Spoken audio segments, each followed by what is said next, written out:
Police ব্যারাকে মহিলা হোমগার্ডের মৃতদেহ নিয়ে তদন্তের দাবি মানবাধিকার সংগঠনের। গত শনিবার ক্যানিং থানার পুলিশ ব্যারাকে এক মহিলা হোমগার্ডের ঝুলন্ত অবস্থায় মৃতদেহ উদ্ধার হয়। পরিবারের অভিযোগ তাকে খুন করা হয়েছে। ক্যানিং থানারই একজন সাব ইন্সপেক্টরের বিরুদ্ধে অভিযোগ দায়ের করেছেন পরিবার। এই ঘটনায় অভিযুক্তকে অবিলম্বে গ্রেপ্তার করা, নিরপেক্ষ তদন্ত, বিচার নিশ্চিত করার দাবিতে মানবাধিকার সংগঠনের রাজ্য কমিটির সদস্য শেরিফ হোসেন পুরকাইতের নেতৃত্বে মানবাধিকার সংগঠন সিপিডিআরডি এর একটি টিম মঙ্গলবার ক্যানিং থানার আইসির সঙ্গে সাক্ষাৎ করেন, এক ডেপুটেশন দেন। আইসি অভিযুক্তকে দ্রুত গ্রেপ্তার করে নিরপেক্ষ তদন্তের আশ্বাস দিয়েছেন। শেরিফ হোসেন পুলিশ ব্যারাক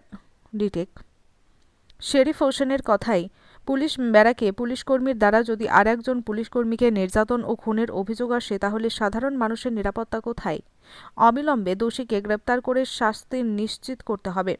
কর্তব্যরত মহিলা পুলিশকর্মীর এমনই অস্বাভাবিক মৃত্যু প্রশ্নচিহ্ন তুলতে শুরু করেছে সাধারণ মানুষ। পশ্চিমবঙ্গের মুখ্যমন্ত্রী মহিলা নিশ্চয়ই পরিবার সুবিচার পাবে এমনই আশা করছেন। পিডিআরএসের তরফ থেকে আজ ক্যানিং থানায় ডেপুটেশন দিতে এসেছিলাম। আপনারা মিডিয়ার মাধ্যমে জেনেছেন যে এই থানায় একজন কর্তব্যরত মহিলা হোমগার্ড, যার মৃতদেহ থানার ব্যারাকের মধ্যে পাওয়া গেছে।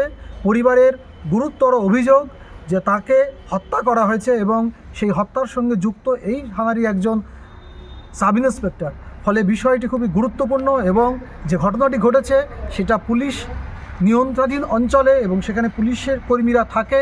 ফলে সবচেয়ে নিরাপত্তার বলয়ে থাকা যে অংশ, সেখানে এরকম একটি ঘটনা ঘটছে।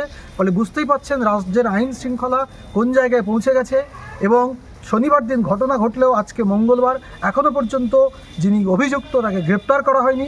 আমরা এখানে ওসি সাহেবের সঙ্গে দেখা করেছি, তাকে বলেছি যে অবিলম্বে যিনি অভিযুক্ত তাকে গ্রেপ্তার করতে হবে এবং নিরপেক্ষ তদন্ত করে দোষীর উপযুক্ত শাস্তি দিতে হবে এবং রাজ্যে নারী সুরক্ষার ব্যবস্থা করতে হবে। কর্তব্যরত অবস্থায় যে সমস্ত নারী থাকেন, বিভিন্ন কর্মক্ষেত্রে কাজ করেন, তাদের সম্মান এবং তাদের ডিগনিটি বজায় রাখতে হবে এবং তাদের নারী নিরাপত্তা সুনিশ্চিত করতে হবে।